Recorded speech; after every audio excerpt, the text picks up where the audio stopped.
Welcome everyone to Dropkick Discussions presented by Sportskeeda. I'm your host Korey Gunz, along as always with Sportskeeda's wrestling expert Tom Colohue. Tom, how are you doing this week? I'm doing okay. I mean, it's a heavy week for someone to be a wrestling journalist, but trying to push through as best I can and talk about the fun side of wrestling at least. Yeah, definitely, and that's what we're going to do on the show this week is we're going to talk about the positive side of wrestling and talk about the things that make us love professional wrestling and make us fans. And we're going to start with going back to last Friday on SmackDown. We saw the return, if you want to call it that, of Bray Wyatt, and Bray Wyatt in the Wyatt family gimmick. We saw him come up on the Titantron and it started off in the Funhouse and then transitioned to the Hawaiian shirts and the fedora. It reminded me a lot kind of the Faces of Foley, when we had Mankind and then we had Dude Love and we have Cactus Jack. Now it kind of seems like we have Funhouse Bray, we have Wyatt family Bray, and then, of course, we have The Fiend. What did you make of this kind of character, not a switch, but maybe an expansion of the personas of Bray Wyatt on Friday Night SmackDown? It always amazes me when a character is built almost entirely by accident. Now, The Fiend has not been built by accident, but some of the ways that he has been presented have been. There were changes made when The Fiend moved to Fox. He spent more time under the ring and less time doing the appearing and disappearing thing. For example, we saw a lot more of the red light. And in addition, the fact that we had The Fiend and then he would wrestle as Bray Wyatt for a separate feud, this time with The Miz, it wasn't something that was originally planned, but everything changed at Hell in a Cell. So they have had many different versions of The Fiend in their mind. This is not intentionally any sort of connection with the Faces of Foley, but Braun Strowman does not have a lot of challenges right now, so they need to drag this out as best they can. Yeah, and, to that point when I was watching Friday, even though I did think it was cool that they, brought back the Wyatt family persona, and I saw a lot of people on social media talking about that maybe this was kind of the direction they were going to go with Wyatt, where he could kind of pull these characters kind of at will. Almost, it kind of reminded me, and it's funny how they keep kind of getting linked back together. We talked about it with the Funhouse match and the Ultimate Deletion and things like that. Kind of reminded me of what Matt Hardy is doing in AEW right now, kind of pulling a lot of his personas out and doing different things with his character. But as I was watching that, as interesting as I thought it was, I do worry about kind of this formula of every time Bray Wyatt gets thrown into a new feud, he gets beat as Funhouse Bray. I guess maybe now he'll get beat as the Wyatt family Bray, and then ultimately we get to The Fiend and the match with The Fiend and whoever his current feud is. Do you think that formula is going to burn out a little quickly with fans and something's going to have to give at some point with this character? I mean, surprisingly enough, we're actually coming up on about the year anniversary at SummerSlam this year. It'll be a year since we saw the debut of The Fiend. So are we getting to the point where it's becoming a little bit formulaic and maybe that The Fiend has kind of run its course? Speaking generally, just for a moment outside of The Fiend, this is a formula that's run through the WWE for years. I personally call it the Dragon Ball Z effect. Don't know if you've ever watched that particular anime, but they encounter a new enemy, they get beat, they go away, they train, they get beat, then they Hulk up and win. The John Cena effect. Exactly the same situation. When he was feuding with Rusev, lose a match, win a match, lose a match, win a match. And he would always end up winning the feud. Same with Kevin Owens. Lost a big match, win. He always ends up coming out better. When it comes to The Fiend, he has the ability to, of course, be a different character, which lessens the blow a little bit, but The Fiend's always had a limited time to it, a limited shelf life. The character, by the very nature of it, is not going to be capable of much growth, which means it's going to be the same, and it's going to start having just the limited returns.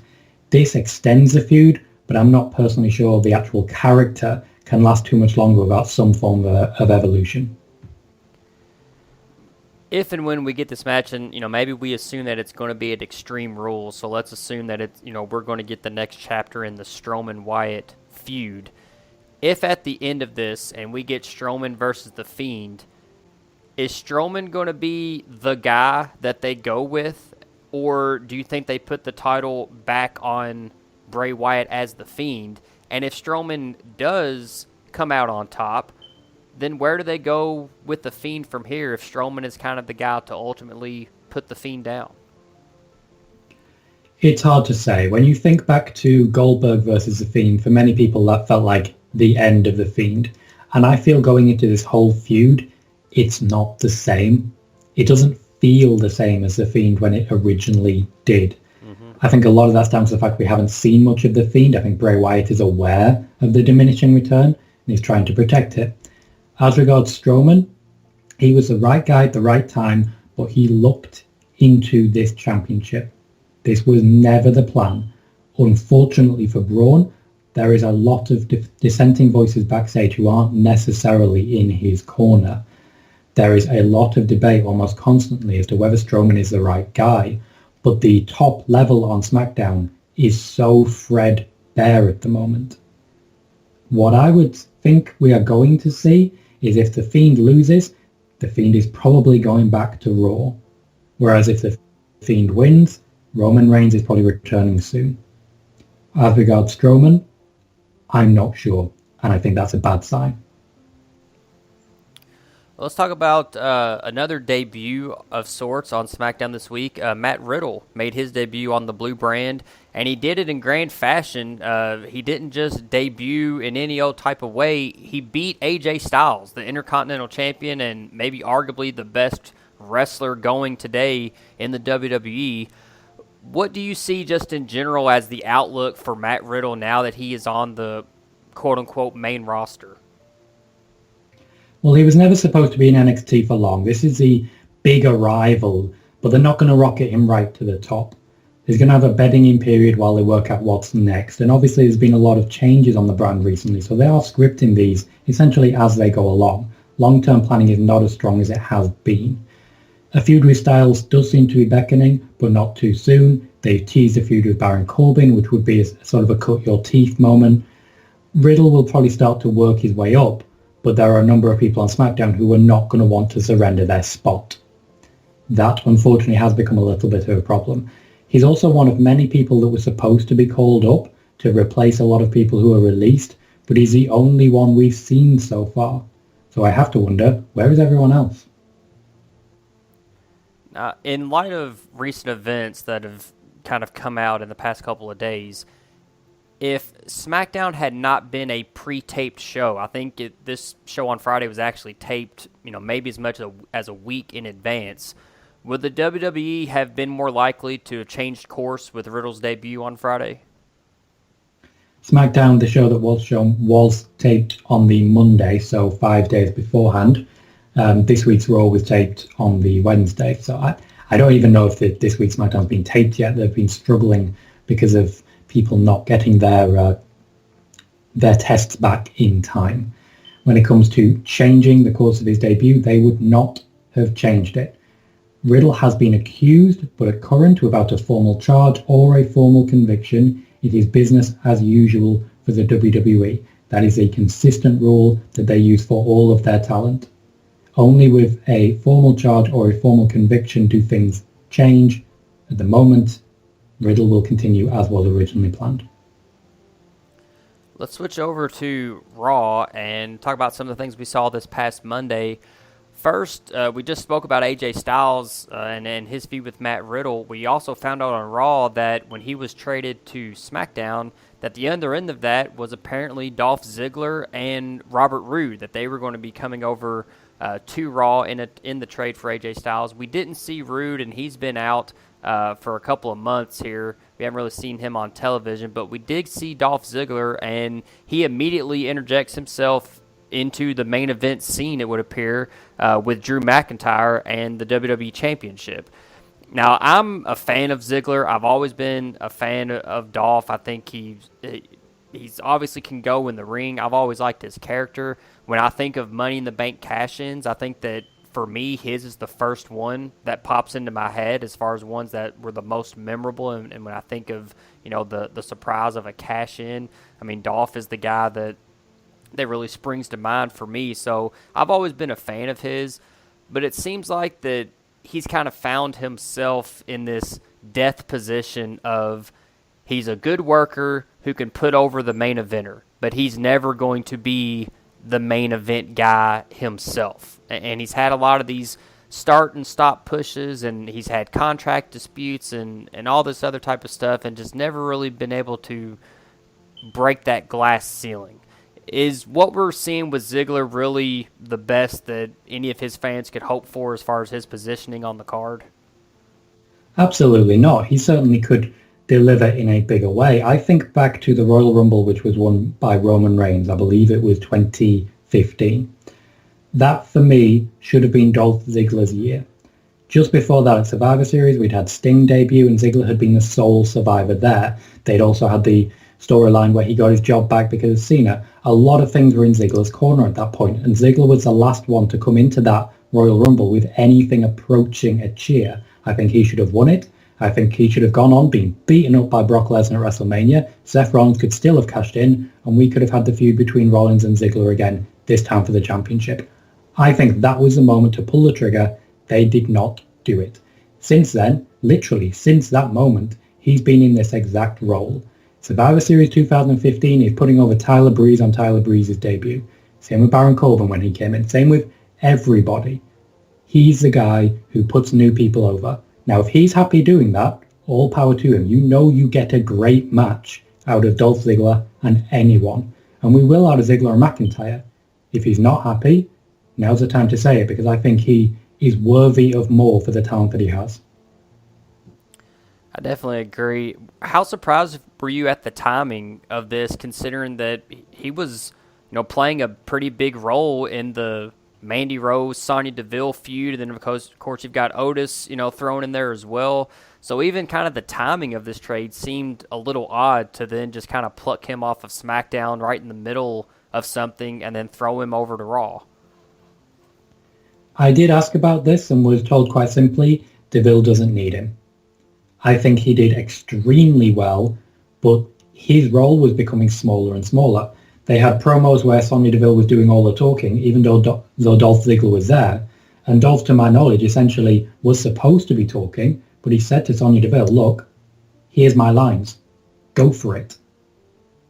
He knows what talent she has. And really, I feel they did need to move on. Otis seemed to be moving towards Baron Corbin. Corbin now seems to be going into a feud with Riddle. And so Heavy Machinery will be feuding with Miz and Morrison. That still gives us the option of a 6-person tag. And it does mean that Deville has similar people to work with. But I don't think Rose or Deville really need that support at the moment. And I think they have both really exceeded expectations. Yeah, I mean, like I said, I'm a fan of Dolph, and I have no doubt that if and when he gets that match with Drew, that he's going to make, Drew look like $1 million, which obviously I think is the reason he's there. So, but hopefully, maybe somebody will give him a chance that, he does his job so well. Maybe they'll give him a chance to do maybe a little bit more other than just being the guy that puts the other guys over all the time. Now, with Ziggler being in the title picture with Drew McIntyre now, it also effectively seemed to take Bobby Lashley out of the title picture. And, we talked on the show that, especially considering the finish to the Lashley-McIntyre match at the last pay-per-view, that you would have thought that feud had a little bit of legs to it and that they were going to continue that on, at least a rematch at Extreme Rules, with some type of, stipulation attached to it. But that doesn't seem to be the direction they're going in. It doesn't seem to be, no. The change to have Dolph Ziggler come over with Robert Roode, who is unable to get into the country at the moment, and that's why he's not been on TV, was very late in the day, and it was made after Paul Heyman had moved on from the executive director role. This is a change that they wanted. Apparently, the Lashley versus Drew McIntyre feud is very much over, and I think we've seen that because Bobby Lashley seems to be entering the United States Championship scene. That's a good move for Lashley, but potentially a very bad one for Apollo Crews. Now, it was always supposed to be brief. Drew is a fighting champion, so they're intentionally giving him short feuds with as many people as possible, so that before long, he can tick off the amount of opponents he's had, and it'll take him 20 different fingers and 2 different people to count them. Let's talk about the women's division over on Raw. Definitely going through a pretty big shakeup. It just came out today that reports are that Charlotte is going to be having surgery here soon and is going to be out for an extended period of time. What can you tell us about this story about Charlotte, her injury, and how long she might be out of action for? Well, there are already some disagreements in the reporting. Some reports say she might be back for SummerSlam, others say Royal Rumble at the earliest. Now, this was a very sudden change. As recently as 2 weeks ago, just before these shows were being filmed, she was being brought back to Raw from NXT to replace Becky Lynch. She was supposed to be the cornerstone, and that's not just me saying that. A lot of reports came out at the time. That said, she did wrestle through needing surgery in this match with Asuka, so who knows. I personally expect we'll see her around October time, probably leading into Survivor Series, and personally I hope her surgery goes smoothly and we see her back sooner rather than later. Do we know what the injury is, or has that kind of been kept on the hush-hush? It's being kept quiet at the moment. It's not something I particularly want to pry into, but the WWE have reported a collarbone injury, and personally, kayfabe or not kayfabe, that's something I would automatically assume to be the case. And we talked on the show just a couple weeks ago about Flair fatigue. You know, the fact that Charlotte, even when she was the NXT Women's Champion, was basically appearing almost on all three shows. You know, sometimes multiple shows each week. And that the WWE always seemed to kind of lean on her in the women's division. You know, anytime things seem to kind of be getting stale or maybe they needed a new challenger for a champion, Charlotte was always the answer. You know, they always pulled Charlotte Flair over to the show and kind of used her as that go-to person. Now we see that, you know, with this injury, she's out. We're already seeing kind of the trickle-down effect. Even at Extreme Rules, it's now going to be Asuka against Sasha Banks for the Raw Women's title, where you got to think that if Charlotte were healthy, it would probably be Asuka versus Charlotte at that show. Could this injury be a little bit of a blessing in disguise for all parties, not only for the other women on the roster who may get a little bit of a chance to, you know, show what they can offer with Charlotte gone, but also for Charlotte herself that, you know, they say absence makes the heart grow fonder, so now that she gets to go away for a little bit, when she comes back, maybe people be a little bit more excited and a little bit more appreciative to see her in the ring. There is no doubt in my mind that when Charlotte Flair does return, she will get a huge pop, a standing ovation, and then probably the longest boo you have ever heard in your life, which is love, respect, and then back to business as usual. Now, I wouldn't call it a blessing personally, but Asuka versus Sasha is certainly the most exciting card of the potential, most exciting match of the potential matches on the Extreme Rules card so far for me. I'm very excited for that match. That said, I will miss Charlotte Flair. I do believe she is the best in the business, and I'm sure when she returns, she will underline that fact. She's going to win a lot more fans from her haters in the next couple of months because they are definitely going to miss her. Speaking of things that excite you and excites me as well, this feud between Seth Rollins and Rey Mysterio. I think it's been one of the better things on the show. I love the whole gimmick with putting people's eyes out on the corner of the stairs. That's something I've never seen done before. So that's something. It's just, hey, I mean, like I said, I know how you are. You know, Tom's got a little bit of a squeamish stomach. He doesn't like objects being put in, you know, into the body, whether it's a screwdriver in an ear hole or whatever it may be. So you just described them all. Yeah, just tell me all about them again. Let me relive the moment. Well, it looked like on Raw that there was going to be another instance. It looked like Dominik Mysterio may catch a stare to the eye, but it wasn't meant to be thanks to, you know, some backup with Aleister Black and Humberto Carrillo coming down with some chairs. But you know, it obviously looks like that the direction this is going is that the angle is definitely going to involve Dominik in some capacity. And we've talked on the show, and you've been various times on the podcast have talked glowingly about Dominik and also how the WWE feels the same, that they're really high on him as far as getting in the ring and competing as a in-ring superstar. So kind of seeing how this angle between Rollins and Ray is unfolding, how soon do you think that we are to seeing Dominik Mysterio make his in-ring debut?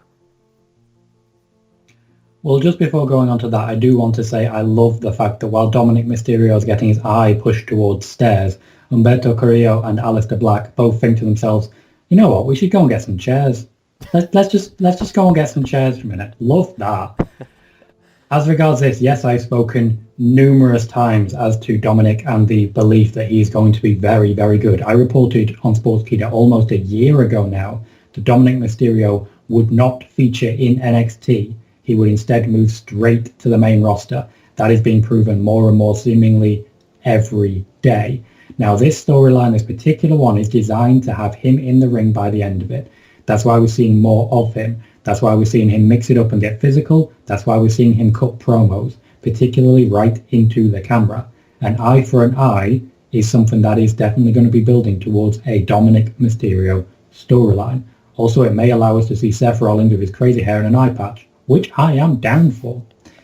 They're building at the moment towards Mysterio, Black and Mysterio versus Rollins, Murphy and Theory. Now, my expectation is that we will see Rey Mysterio, Aleister Black and Humberto Carrillo, and then an injury to one of these parties will result in Dominik getting involved. Also, it could mean we get a new member of Team Rollins. Now, you mentioned that the going theory was that Dominik was not going to be put through, the NXT system. He's going to go straight to Raw. And obviously, we've seen that, that's seems to be definitely where this storyline is heading, is getting him in the ring. The fact that he hasn't been sent to NXT to kind of start his career, we've, Charlotte Flair, we just talked about. She's the daughter of Ric Flair, for God's sakes, but even she started off in NXT. We see that The Rock's daughter is down in NXT right now. If Dominik gets to immediately jump up to Raw and make his in-ring debut on the Raw brand and then is a fixture on that show going forward, is that more of a nod to Rey Mysterio, that the company thinks that, well, if Rey's been training him, he's properly trained, he's going to be good enough to perform? Is that more of a favor to Rey because Rey wants to be in a match with his son before he retires? What do you kind of make of that, he's one of the few even legacy type of competitors that haven't had to go to NXT, because we've seen a lot of, sons and daughters of some pretty big names still have to go through the process of cutting their teeth in NXT before being brought up to the main roster. Well, I just looked it up. My initial report was August 23rd, 2019, as to Dominik Mysterio skipping NXT.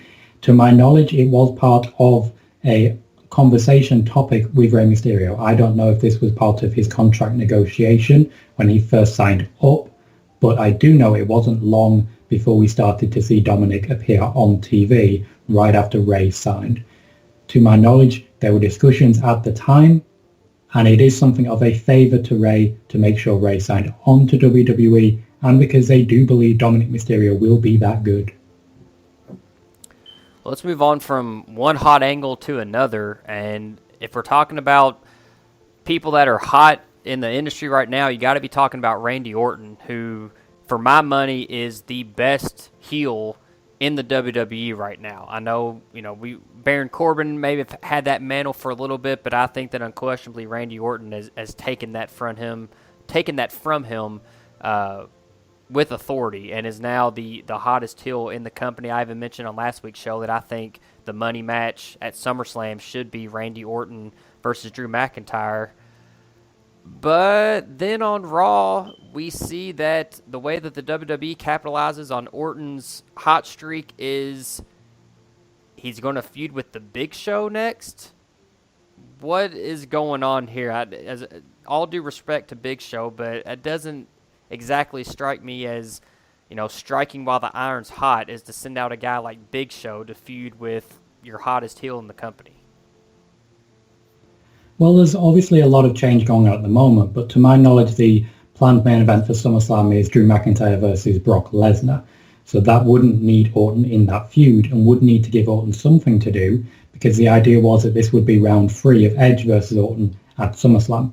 That obviously cannot now be the case. Edge's injury did screw them over quite a bit. It's just unlucky on everybody's part. Paul Heyman did want to go in another direction, but Vince overruled him, and now, of course, Paul Heyman isn't there to fight the corner. Orton doesn't seem to be there to work with some of the younger guys. They brought back the Legend Killer. They needed a legend, and Christian isn't cleared. Big Show it is. Does Big Show really qualify as a legend at this point? Or at any point? Again, I think no Big Show definitely qualifies as a legend. He's been there a long time. He's had a lot of championship reigns, and he's responsible for a lot of very fun moments. Also, he's wrestled in a sumo wrestling match. It's unrelated.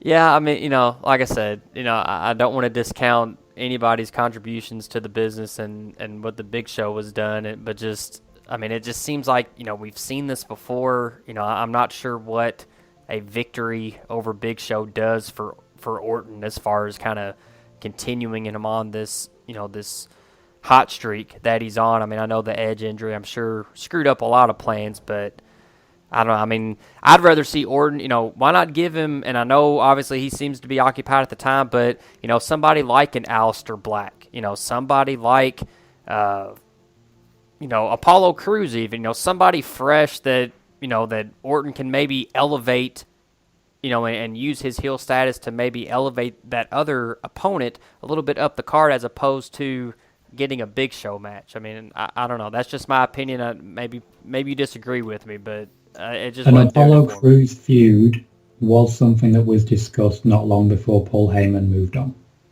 Well, see, and I'm not even on the inside. I'm just full of good ideas. I'm not privy to any of this information, but hey, they listen to our podcast, man. We've been over this. That is true. Maybe that's why Paul Heyman got fired, is because he listened to our podcast and listened to our ideas. Well, that's it. We got him fired. Now we have to take responsibility for that now. Well, let's talk about some other things kind of going on around the wrestling world. I think we'd be remiss this week if we didn't talk about the Undertaker Last Ride documentary. Part 5, the last chapter, came out this week. And obviously the big news is that the Undertaker maybe, kind of, sort of, probably announced his retirement at the end of that episode. He mentioned that what he actually said was he has no desire to get back in the ring. That was his actual quote. And I do know that, now the WWE has, on social media, has started a hashtag Thank You Taker. So it does seem that, there is some legitimacy to this announcement, or that at least that was the Undertaker's way of saying that he's effectively retired from the ring. What odds do you put on that this is the real deal and that we have seen the last of the Undertaker in the WWE? Very low, and I think there are many reasons for that. Firstly, if you watch the documentary, it's pretty clear that he has many times gone through that process where he just didn't want to wrestle anymore. But I also think it's worth pointing out that there ain't no ring in a boneyard. Yeah, and I thought that was one of the more interesting things that he said on that documentary in Chapter 5 was, because me and you talked about that the Boneyard match at WrestleMania was the perfect setup for a guy like The Undertaker. He could come in once or twice a year. Because they're filming it more in a cinematic fashion, he can do a lot more character work, and that really put across his Undertaker character without him having to get in the ring and take bumps and stuff. But he said in that documentary that actually filming that Boneyard match was tougher on his body from a physical standpoint because due to his age and things, that it was harder for him to have to start and stop and then start and stop again and do different takes as opposed to just getting in the ring, getting warmed up, and just having a full-length match. So I did think that was interesting, that from a fan's perspective, we may have thought that, well, hey, this is The Undertaker's ticket to another 5 years of his career, but then to hear out of his mouth that it may actually be the opposite. It's not just fans who thought that. The production staff who put that match together thought it would be a way or a vehicle for The Undertaker to go on for several more months or years. That was the idea of them putting it together. So it's not just fans who thought that. Yeah, that was real interesting to me. The other thing that was interesting to me was, you see on social media that everybody announcing, oh, The Undertaker's retired and this and that, but The Undertaker never said on that documentary, I'm done. He said, I don't have a desire to get back in the ring. But to me, that screams of, and he even mentioned it really kind of in one of the interviews, that if they asked him to come back, maybe give one more match, if Vince got in a pinch and needed an attraction, maybe if someone went down with an injury, that maybe we could see him get back in the ring. So, for me, he didn't actually say, I'm done, I'm retired. So to me, that leaves the door open that maybe he could, still come back and it wouldn't feel like he was going back on his word with anybody. I agree with that. I think if you read his quote in isolation, it looks like he's retiring, and a lot of people are choosing to report that quote in isolation. If you've watched more than 5 minutes of any part of that documentary, you will see, and it's clear to me, he is incapable of saying those words. And as you say, how can he be retiring when he says at the same time, but I'll be back if they need me? That's not a retirement. Right. Now, as we watch this documentary unfold, it starts at WrestleMania 33, and to hear The Undertaker talk, that was supposed to be his retirement at WrestleMania 33. And you hear him say that, then he wanted to come back and redeem himself. So then he's at WrestleMania 34, and he felt good and thought, well, maybe I can keep doing this. And kind of on and on we go, to the point, WrestleMania 36, we get the Barnyard match. So that's, 3 years past the point of when he maybe thought that he had his last match. But during the course of this documentary, was the purpose of this documentary to announce his retirement? Was this kind of supposed to be the crescendo in the way that The Undertaker wanted to go out? Or was it kind of an organic process that it was a surprise maybe even to the production team that by the end of this thing, he said that he felt like he had done everything he wanted to do and didn't have a desire to get back into the ring? Kind of who knew what, when, what kind of the progression of this documentary from part 1 to part 5. The documentary was only ever supposed to be one part. The idea was it would just cover his final match against Roman Reigns.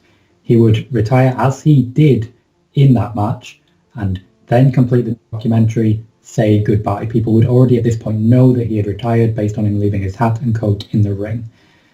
As we know, the documentary ended up being 5 parts because he just kept going, and someone eventually said, look, we've got guys filming this documentary constantly. We need to eventually release something. It's been 3 years. We can't keep paying these guys with nothing to show for it.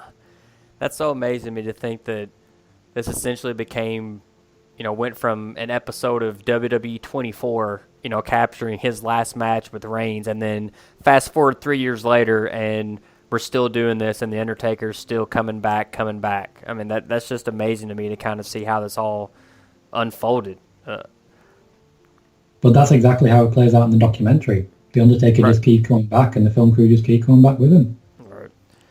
Now, you got to think, if this is his retirement, surely once fans are allowed back in arenas and and we can get shows kind of back to normal, that the Undertaker's going to get a proper send off from fans. Wouldn't you think that they're going to bring him back to a Raw or at a pay-per-view and really give him the retirement ceremony that he definitely deserves? The Undertaker will definitely get his moment in the sun. Probably surefire Hall of Famer, possibly the only one of the class. But I reckon it'll be another 100 years or so before he actually retires. Yeah, I was going to ask you, I see a lot of people kind of subscribing to that thought. Do you think that when he does go on the Hall of Fame, do you think that he should be the only inductee for that year's class? I don't think he should. I think he should be the top. Don't necessarily think he should be the only inductee, because there's a lot of people who need to go in that Hall of Fame, and the classes are already a bit too small to keep up with the amount of talent that's coming through.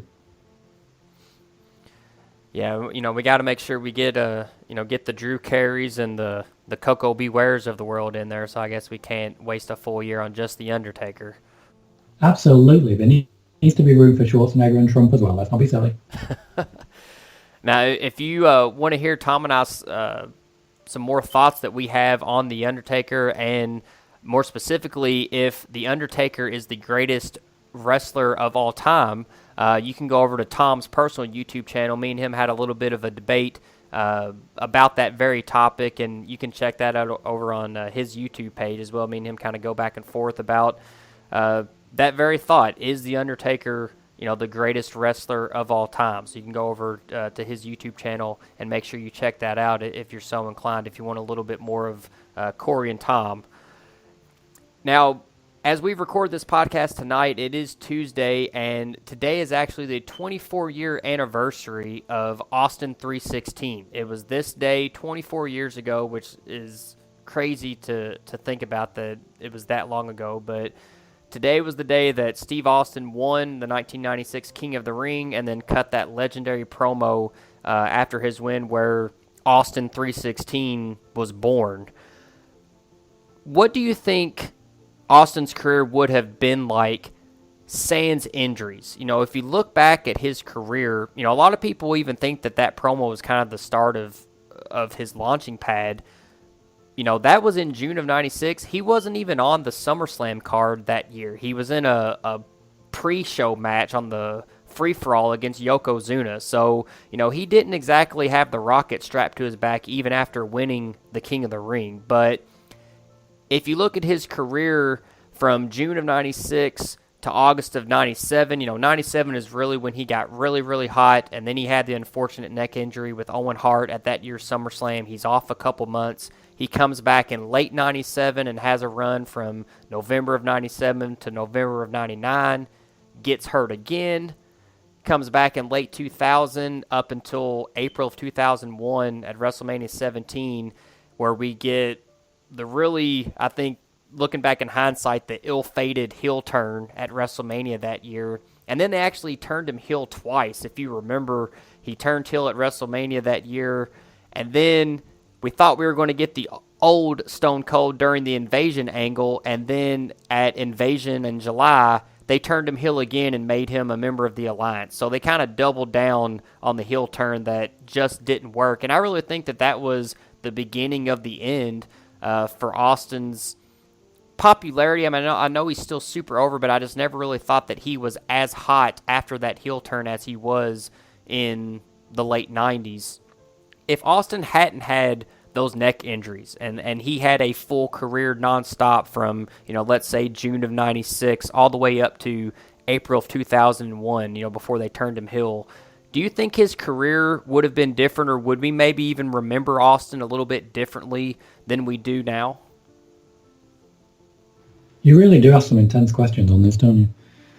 Well, as we know, going back to that King of the Ring, he was the backup option. Originally, Triple H was supposed to be that King of the Ring, and Austin is actually the first person to win a King of the Ring and not get what was at that time a customary title shot at SummerSlam. The idea was that Triple H would be getting that title shot, and that is why he was on the pre-show against Yokozuna. Now, I think without those injuries, there's a possibility that Steve Austin might still be going. But at the same time, I think absence did make the heart grow fonder with Austin, similar to Daniel Bryan and how he may have been overexposed if he hadn't been injured. Austin was never overexposed because we only ever got so long with him. He was always chasing a title or the champion, and when he was doing neither of those things, he was out with an injury, whereas other people, Triple H, The Rock, had to go into other storylines with other people. Austin never had that. So I think it was helpful for him to have that time off, and that fed his hunger as well, because one of the things that happened, of course, was that when he did get a prolonged run, he ended up leaving because he disagreed with the booking decisions, and he ended up leaving before he burnt out, if indeed he was to burn out. I'll pose to you kind of the ultimate question that a lot of fans debate all the time. Steve Austin versus Hulk Hogan.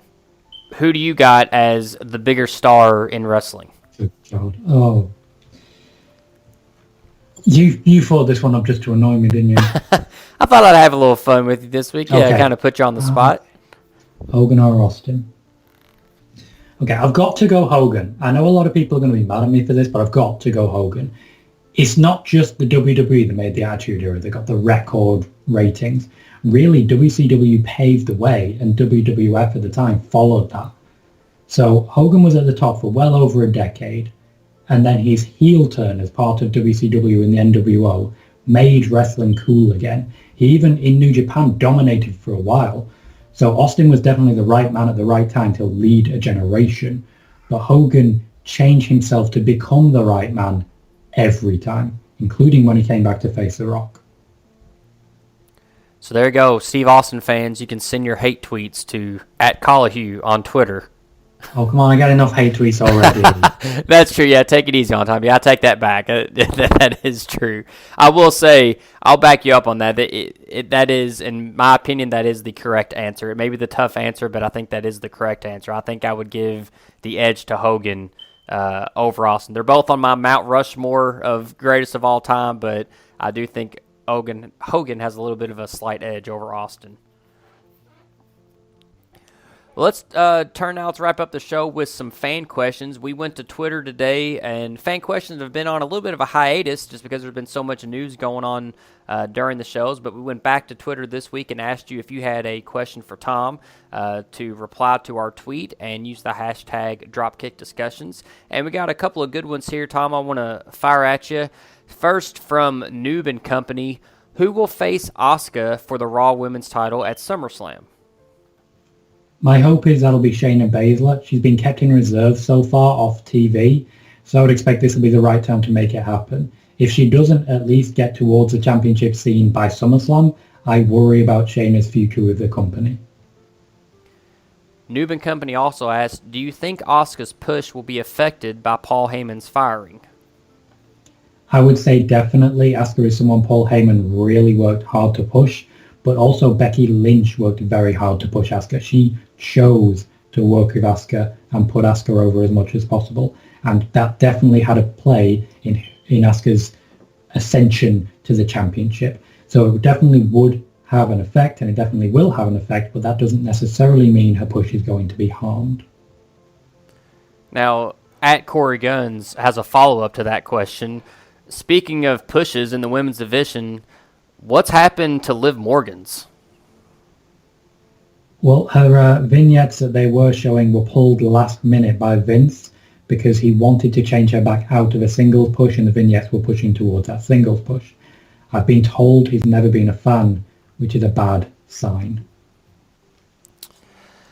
Last one here, Aaron Tawari asks, is Adam Cole losing the NXT title soon, as in by SummerSlam? And if he does, is the Undisputed Era going over to Raw or SmackDown? I believe that the winner-take-all contest will result in Finn Balor winning the NXT title, which will then mean that Adam Cole loses that title. The Undisputed Era are in an interesting position. There are contract offers on the table for long-term deals, which include call-ups, but not all four members actually like the idea. Some of them want to stay in NXT. Of course, there are a lot of people in NXT at the moment who don't want to leave. This is no exception. You just want to leave it at that? Just there are some members that don't want to be called up? That is where I will leave it, yes. All right, so there you go. So we appreciate the questions from fans this week and appreciate you all interacting with us on Twitter. Make sure you look out for Tom and I tweeting and asking for your questions on future episodes, and make sure if you have a question for Tom, get in on that and drop us a reply. We thank you for listening to the podcast then this week. We did want to make note before we close the show, we know there was a lot of other issues going on in and around the wrestling profession this week, and quite frankly, a lot of it was, in our opinion, pretty disheartening and depressing. So we chose to keep this week's show focused on what we love about professional wrestling, the stories in the ring, what's going on television, rather than the negative this week. It was a conscious decision both Tom and I discussed before the show, and we hope everyone can understand our thought process. Those negative situations are important, and they should and deserve to be talked about and addressed, and they have been and will continue to be on outlets all over the web, including by Tom himself on various platforms. But we hope the podcast today served as an opportunity to give you listeners a little bit of brevity from all of that other stuff going on. Tom, you want to add anything to that? I do. For these particular issues that have arisen, I have been covering a lot of information about them on my personal Twitter. As I'm not full-time, I essentially cover the news that I'm aware of because I'm not able to pour through it constantly all the time. So there are other colleagues who are doing it as well. It is a collaborative effort by Sportskeeda to keep everyone as informed as possible. And there have been people who've come to me and told me things as well, and I am doing everything in my power to support them. I do hope that we are able to deliver a podcast that is inclusive, positive, and enlightening. And hopefully in the future, that will be the domain of all wrestling as well. Well said. And please make sure to like or comment our video this week on YouTube and subscribe to the Sportskeeda YouTube channel. While you're there, you can also subscribe to Tom's personal YouTube channel, as I mentioned earlier in the show, as well, so that you can get other wrestling news and notes from him. You can also follow Tom on Twitter at Colohue, and I'm at Korey Gunz if you'd like to follow me. Also, check out Sportskeeda.com for the latest wrestling news and articles. And we thank you again for joining us this week, and we'll see you next time on Dropkick Discussions.